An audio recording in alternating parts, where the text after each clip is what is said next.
Our ship traveled northwest through the night, traversing the Strait of Malacca and arriving the next morning in Georgetown on the island of Penang in northwest Malaysia. Chinese and European traders have visited the island since the 1500s, but in 1786 the island became a British colony when the Sultan of Kedah ceded the land to the British trader Francis Light. He founded Georgetown, and in subsequent years the city became a major trading center and crossroads for Europe, Malaysian, Arabic, and Chinese cultures.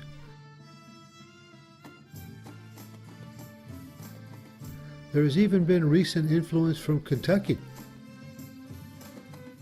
Our tour today begins with a quick drive around Georgetown to gain a flavor of what is considered the best preserved city in Southeast Asia. In addition to classic and modern architecture, it has an abundance of cultural sites and natural scenery.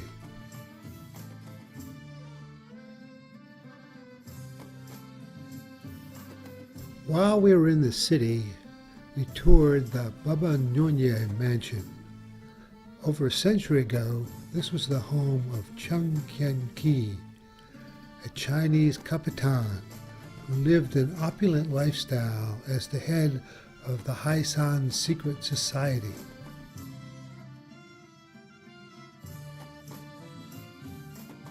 This carefully restored house contains rooms filled with antique furniture, English floor tile, Scotch ironwork, and Chinese ornamental wood carvings.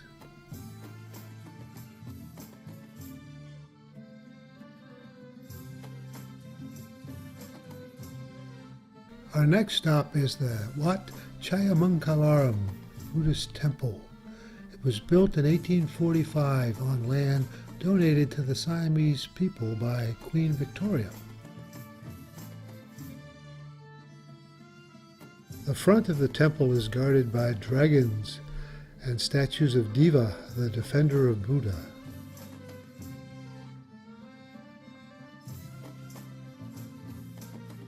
Inside is a reclining Buddha statue that is one of the longest in the world at 108 feet from end to end.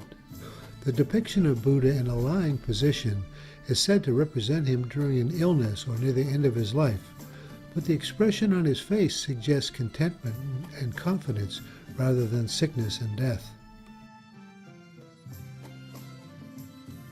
The temple contains a great many other statues, along with relief drawings which tell stories from the Buddhist faith.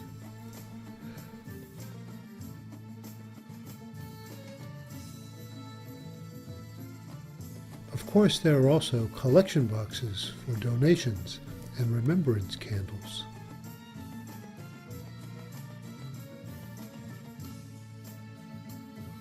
There was one Buddha with a swastika painted on his chest.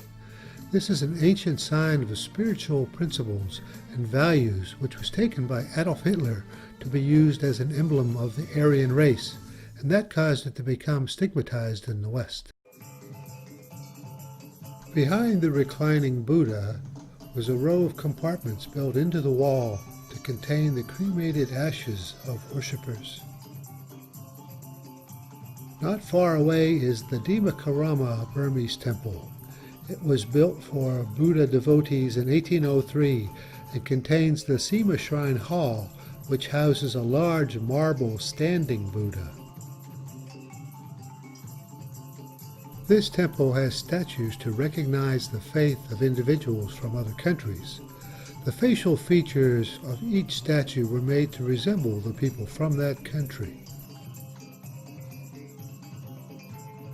After leaving the temple, our bus took us across the northern tip of the island, passing the Batu Faringi beaches and giving us a chance to see the local communities. This included everything from basic neighborhoods to luxury hotels. We arrived in front of a building whose exterior walls were covered in live plants. The place was called Intopia Penang Butterfly Farm, but it was far more than a butterfly house. The first room contained a collection of insects and reptiles that made my skin crawl. It included giant millipedes and scorpions and the deadly temple viper, as well as the venomous rear-fanged mangrove snake that can grow up to 8 feet long. We also saw giant fighting ants, Madagascar hissing cockroaches, and a variety of large beetles. With a sense of relief, we stepped into the main arboretum, where we were surrounded by a multitude of delicate, beautiful butterflies that were free to fly and do whatever they wanted. It became obvious that some butterflies are attracted to specific colors. Those that feasted on yellow pineapple were attracted to my yellow shirt, and those who were attracted to the nectar from red flowers were attracted to the red and white blouse worn by our fellow traveler Holly.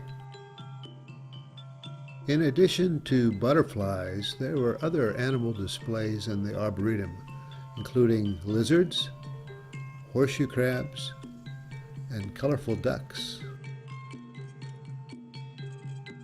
After leaving the butterfly farm, we stopped at a batik factory for a demonstration of how batik clothing articles are made. The process involves stamping figures onto fabric using wax and then painting them by hand using the wax to limit the flow of the dye. The women who did this were skilled artisans.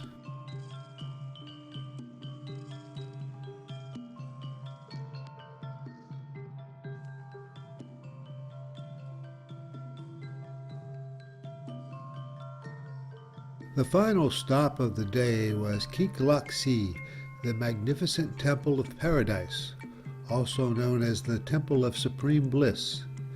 It's the largest Buddhist temple in Southeast Asia. There's a waterfall at the base of the temple with a pond containing hundreds of turtles. These turtles represent good luck and have been maintained here for over 200 years. The most striking feature of the temple is the 7-story pagoda of Ban Po Thar. The pagoda is 120 feet tall and combines a Chinese octagonal design with a middle tier of Thai design topped by a Burmese spiral dome. Climbing the hillside, we noted a great many lanterns and other decorations remaining from the recent celebration of the Chinese New Year. This is the Year of the Rooster. There are a multitude of statues of all types throughout the temple, including over 10,000 likenesses of Buddha.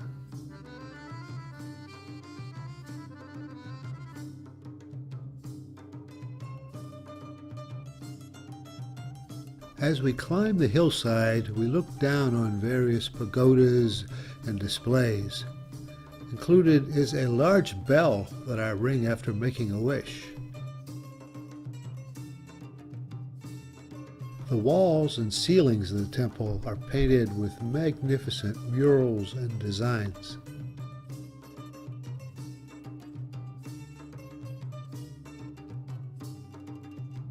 From the top, we get a panoramic view of the area, with the city of Georgetown on the horizon.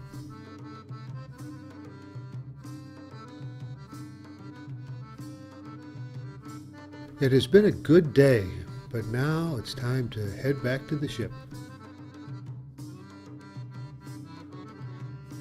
We cruised overnight further northward on the Strait of Malacca, arriving the next morning in Phuket, Thailand.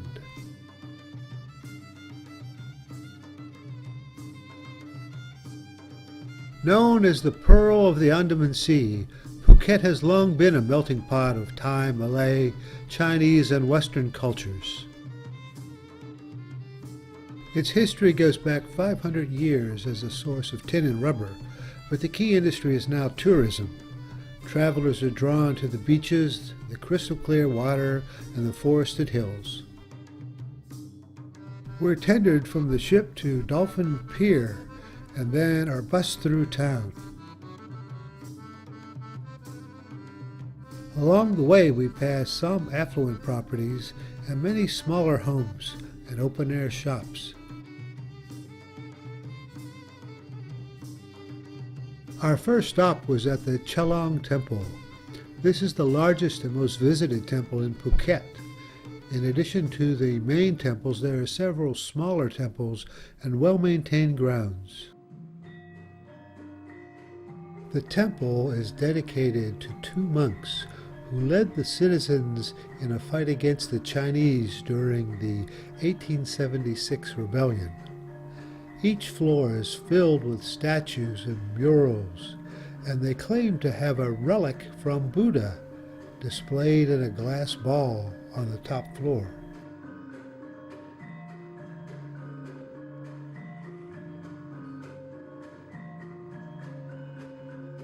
From the upper floor of the temple, we could see our next destination, the Big Buddha, sitting majestically on top of the mountain. Back on the bus, we climbed the narrow road to the top of the mountain. Once we had arrived, we still had a long climb up the stairs to reach the top. Up close, we could begin to see the details, including the medallion on the front, and the way in which the marble plates were used to form the folds of the cloth and the hair. As we walked around the base, we saw an altar for worship. A great many brass wishing tags left by visitors asking for blessings or well wishes, and many smaller statues. Behind this statue we discover a stack of marble plates, some of which had writing and drawings on them. This note appears to be an appeal for love and peace from someone from Ethiopia and Eritrea. From the top of the mountain, you can see a broad expanse of the island coastline.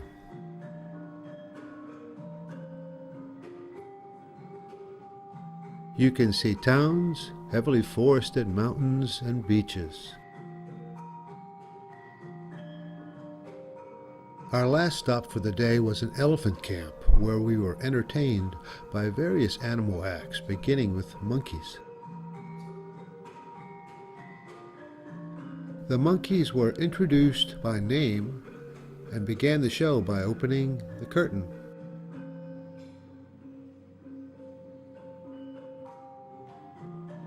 They showed how the monkeys have been trained to retrieve coconuts from the tops of trees. And with a little help, they picked the correctly numbered plaque.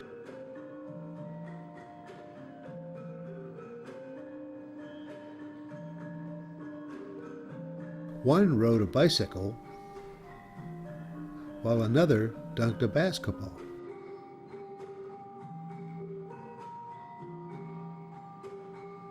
But the most entertaining act was having Holly co-star with the monkey, first having him untie her wrists,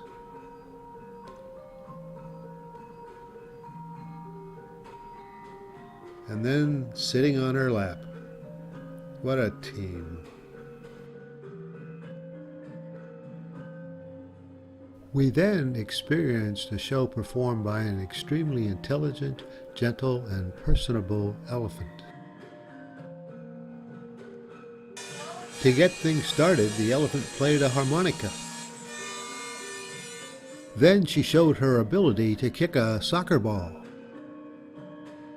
She demonstrated great skill twirling a hula hoop on her trunk while dancing and standing up on her hind legs.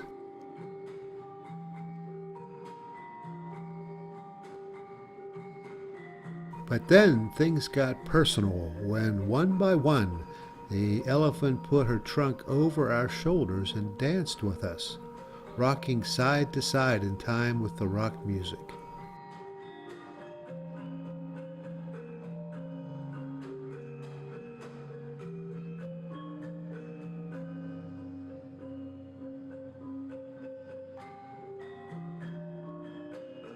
As I did this, I looked into the elephant's eyes and tried to become one with the elephant. As a parting gift, the elephant gave each of us a soft, damp kiss with the end of her trunk. Next on the program was a snake show, which began with an invitation for each of us to handle a giant python. It seemed docile, but few accepted the offer. The atmosphere changed when a couple of cobras were placed in the ring. The handler took great caution approaching and handling these snakes.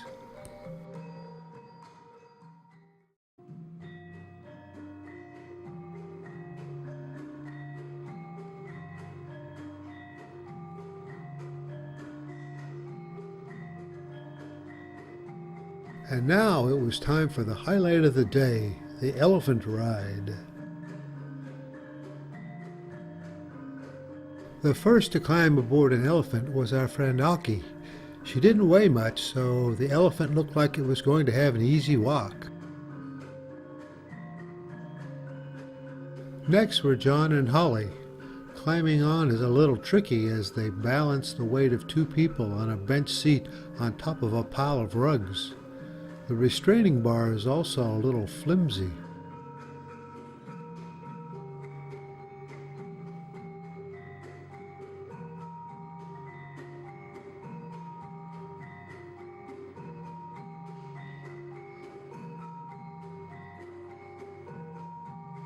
Now it's our turn.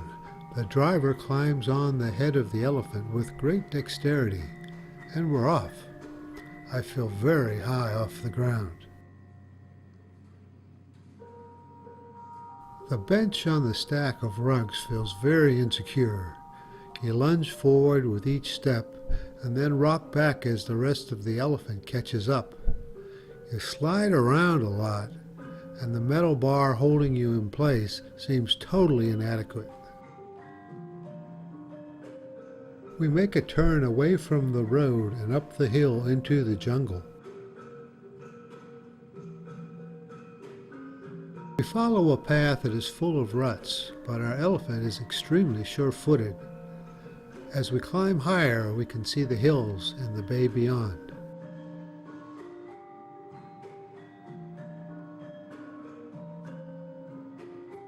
Our driver slides down the elephant's trunk and proceeds to take several photos of us as we descend the path back to the dismounting platform. This was truly a wonderful experience.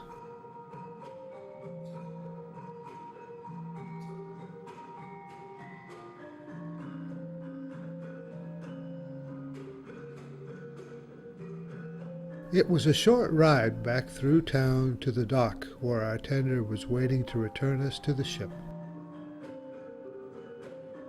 One last look at the ships in the bay as we leave Phuket.